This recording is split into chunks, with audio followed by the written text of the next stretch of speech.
కొన్ని విషయాలు డిస్కస్ చేద్దాం. ఓకే, చూడండి, అంతకాలం కొంచెం ఎక్సైటింగ్ గురించి కొన్ని విందాం మనం. మేము లాస్ట్ టైం ఎక్కడికి వచ్చాము? మేము వచ్చేదాన్ని మాకం బాగా బాగా. Okay, good. దాదాపుగా 8 days పట్టింది. 6 days ఎక్కడ రావడం ఒక రోజు, పోవడం ఒక రోజు. మా లైఫ్లో ఫస్ట్ టైం ఫ్లైట్లో ఒక 12 hours కూర్చోవడం. అందుకు ఫ్లైట్లో కూర్చున్నాం 2 hours 3 hours 1 hour 2 hour, but 12 hours journey flight లోపల. మళ్ళీ కనెక్టింగ్ కాబట్టి మధ్యలో గ్యాప్ చాలా వచ్చింది అన్నట్టు. ఓకేనా, దాదాపుగా 3-4 గంటలు మూయామనుకుంటా. ఇక్కడ నుంచి ముంబై వెళ్ళాం, ముంబై నుంచి మళ్ళీ ఇస్తాంబుల్ వెళ్ళాం, అక్కడ తుర్కిష్, తర్వాత మళ్ళీ జ్యూరిచ్ వెళ్ళాం, స్విట్జర్లాండ్. అవునా కదా, దాదాపుగా 10-12 గంటలప్పుడు ఇన్ని కంట్రీలు మోకుంటూ అన్ని కంట్రీలు గాలి నీళ్లు తాకుంటూ వెళ్ళాము. అక్కడక్కడ ఫుడ్ తిరుగుకుంటూ. Okay, different type of enjoyment అని చెప్పొచ్చు అది. ఓకేనా, ఫస్ట్ టైం చాలా ఉత్సాహంగా వెళ్ళాము అక్కడ. సార్ చెప్తుంటే అన్ని విషయాలు గుర్తొస్తున్నాయి. మనము మన దగ్గర లాక్డౌన్ ఎన్ని రోజులు? లాక్డౌన్ 6 months 8 years ఉంటున్నాం. ఫర్ కైండ్ ఇన్ఫర్మేషన్, స్విట్జర్లాండ్ ఇప్పుడు కూడా లాక్డౌన్ అలాగే ఉన్నారు. కానీ గవర్నమెంట్ పర్మిషన్ అక్కడ దానికేమంటారు కండిషన్ పెట్టలేదు అని అనౌన్స్ చేయలేదు, కానీ లాక్డౌన్ అలాగే ఉంది. నేను సరిత ప్రసాద్ అనేవాడిని. అక్కడ అంతా ఓపెన్గా ఉంది, పెద్ద పెద్ద బిల్డింగ్స్ ఉన్నాయి, రోడ్లు బాగున్నాయి, కానీ జనాలు లేరు తినడానికి.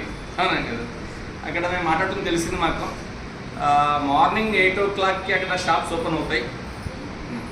మేము పోయింది సమ్మర్ లోపల.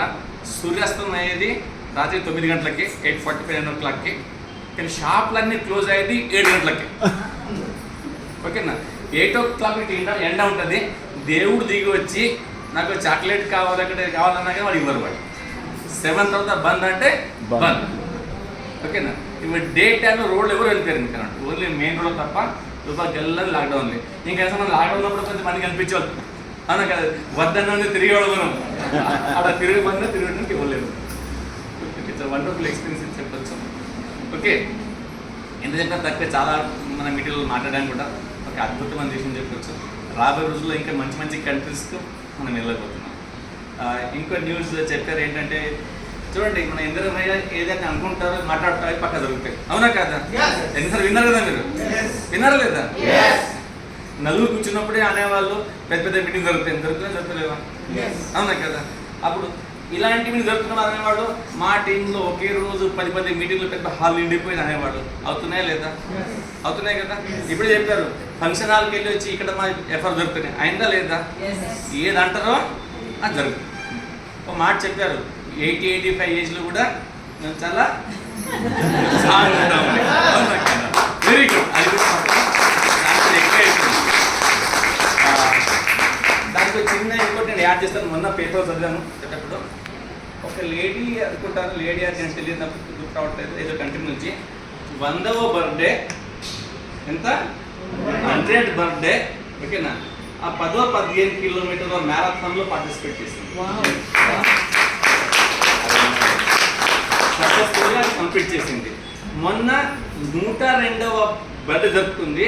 ఆ 102వ బర్త్డే రోజు, ఓకేనా, ఏదో కార్ పేరు గుర్తు రావట్లేదు, ఆ కారు 200 స్పీడ్లో నడిపిందండి. Age of 102. అంటే సార్ చెప్పేది చెప్తున్నారు కదా, అవన్నీ అసలు అవి తీరుతాయంటారు. అవునా కదా, దానికి ప్రూవ్ చేయడానికి మాట ఎగ్జామ్ చెప్తున్నాను. ఎక్కడ జరుగుతుంది ఓకేనా. ఓకేనా, ఏదో 60 కాగానే అయిపోయింది అనకండి. ఓకేనా, ఇంకా 60 మిగిలి ఉంది. అవునా కదా, అటుతో పనిచేసినప్పుడు ముందుకు వెళ్తాం. ఓకే, సరే ఇప్పుడు మ్యాటర్లో వస్తే, లాస్ట్ 2-3 months నుంచి అప్పుడప్పుడు మీటింగ్ చేస్తూ ఉన్నాం. ఓకేనా, ఇంతకు మీటింగ్ చేసేవాళ్ళం మనము. చాలా విషయాలు మాట్లాడాము మనము. 500 PV గురించి మాట్లాడామా? 500 PV గురించి. దాంట్లో చాలామంది ఇక్కడ నుంచి విన్నరు, ఇక్కడ నుంచి వదిలేసింది. అందుకే దేవుడు 2 చెవులు ఇచ్చిండు. ఒకటి విన్నర్కి, ఇంకోటి వదిలేనికి. కొంచెం కష్టపడి ఆపుకొని పనిచేస్తే సక్సెస్ ఇంకో రకంగా ఉంటుంది. అవునా కదా, బట్ దానిపైన చాలామంది పనిచేస్తున్నారు, సక్సెస్ తీసుకుంటున్నారు. మొన్న ఎఫర్లు చూశారు మీరు, మన జలా శ్రీనివాస్ గారు ఒకటే మనతో 50 మందిని క్రియేట్ చేశారు. ఏది 500 PV క్లబ్లో. నాకు తెలిసి మొన్న చెప్తున్నారు, this month is targeting 100 people. అంటే 100 మందిని ఈ మంత్ లోపలైనా 500 PV క్రాస్ చేపిస్తున్నారు. అవునా కదా? ఏదైనా విన్నది అది కొంచెం ఆలోచించి ఉపయోగించుకుంటే ఉపయోగపడుతుంది. లేకుంటే ఒక సినిమా లాగానో ఒక స్టోరీ లాగానో వింటాం, వదిలేస్తాం. మరి తర్వాత అది అలాగే ఉంటుంది. మళ్ళీ అంటాం వెస్టీజ్ నా కోసం పని చేయట్లేదు, డబ్బు రావట్లేదు.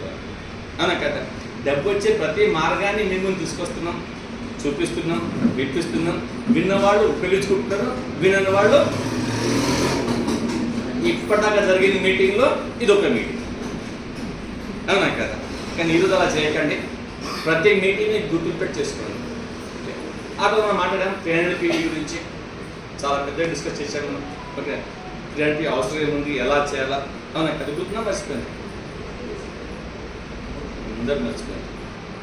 అందుకని దేవుడు 2 చెవులు ఇచ్చింది, తన పక్క పాటిస్తుంది. నేను మళ్ళీ రిపీట్ చేయను, నాకు గంట పడుతుంది. అవునా కదా? ఆ తర్వాత మనం మాట్లాడాము మనము 3000 పీడీ గురించి మాట్లాడామా? ఎంతమంది గుర్తుంది? నేను మీటింగ్ చేయండి. నా లాస్ట్ మీటింగ్ ఎంతమంది వచ్చారు? అందుకని తక్కువ చెక్ చేస్తాను. నాకు ఫస్ట్ టైం ఎవరో చూస్తున్నారు.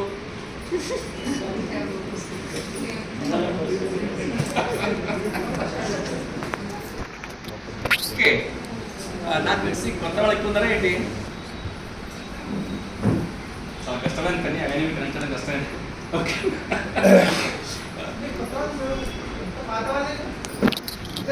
అంటే లాస్ట్ 2 మీటింగ్స్ చూడని వాడు ఒక 3000 డైరెక్టర్తో పోతే ఏం లాభం? అవునా కదా? పోకపోతే ఏం నష్టం? అవునా కదా? కనీసం ఒక 10,000 రూపాయలు మంత్లీ మినిమం రావాలంటే తక్కువ ఏం చేయాలా? విన్నోదని చెప్పండి. ఇంకా అడుగుతాను నేను, ఇట్లయితే మీకు కష్టం. అవునా కదా? అరిచి నేను పరిశాను, విని మీరు పరిశాను. అవునా కదా? మినిమం ఒక 10,000 రూపాయలు వెస్ట్ రావాలంటే ఒక బ్రాండెడ్ లెవెల్ లోపల మినిమం ఎంత పీ ఉండాలా? ఎంత ఉండాలా? 3,000 పీ చేస్తే ఏమొస్తుంది? 3,000 పీ చేస్తే ఎంత వస్తుంది? 10,000 వస్తుంది. ఇది ఒక్క గుర్తుపెట్టుకుని చాలు. అవునా కదా? 10,000 రావాలంటే ఏం చేయాలా? 3,000 పీ చేయాలా. 3,000 పీ చేస్తే ఏమొస్తుంది? అటు ఇటు లోపల. అవునా కదా? ఇది ఒక్క విషయం గుర్తుపెట్టుకొని పనిచేస్తే అన్నీ అయిపోతాయి. ఓకేనా? సరే, ఇప్పుడు 3,000 పీవీ రావాలా అంటే కనీసం 10 మందికి ఫాస్ట్ ట్రాక్ 8%లో తీసుకెళ్ళాలి. అంటే ఎంత కావాలా? 10 మందికి ఏం చేయాలా? 300 పీవీని జనరేట్ చేయించాలి. అర్థమైందా? అది ఫాస్ట్ ట్రాక్ అని కావచ్చు, అంటే ఉన్న ఎగ్జిస్టింగ్ డిస్ట్రిబ్యూటర్ నుంచి కావచ్చు. అట్లా అయిపోతుంది కదా? అలాగే దానిపైన మొత్తం బోర్డు చాలా విషయాలు రాసాము మనం. ఇక్కడ పాత ఉంటే ఆ నోట్స్ని గుర్తుపెట్టుకోండి, లేకపోతే మర్చిపోండి. ఈ 2 నిమిషాలు గుర్తుపెట్టుకోండి. ఏంటి? 10,000 ఇన్కమ్ రావాలంటే ఎంత పీవీ కావాలా? 3,000 పీవీ చేస్తే ఏమొస్తుంది?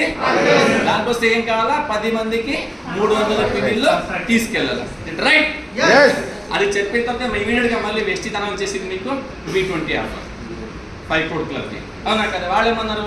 2,500 పీవీ మంత్లీ చేస్తే మీకు 5 కోట్ల రూపాయలు మీ భాగస్వామి కల్పిస్తా అని చెప్పింది. అవునా కదా?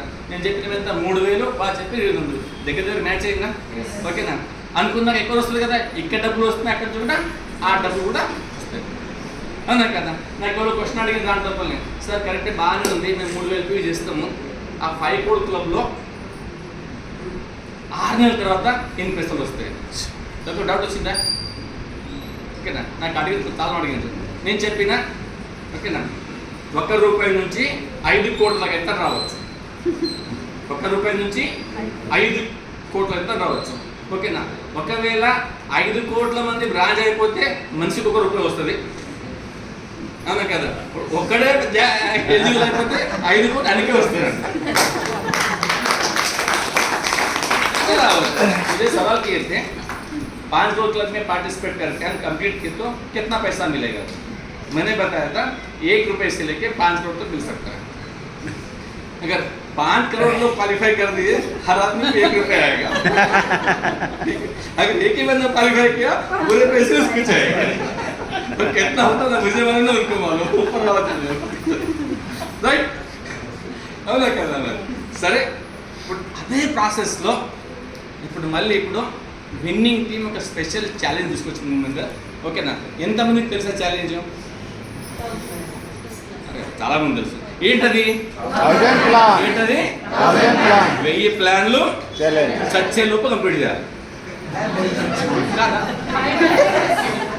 31st జనవరి కల్లా project plan 31st January 2025. Okay ఓకేనా? అందరు క్లియర్ ఉంది కదా? ఓకే. ఎంతమంది చేస్తున్నారు? Big ground.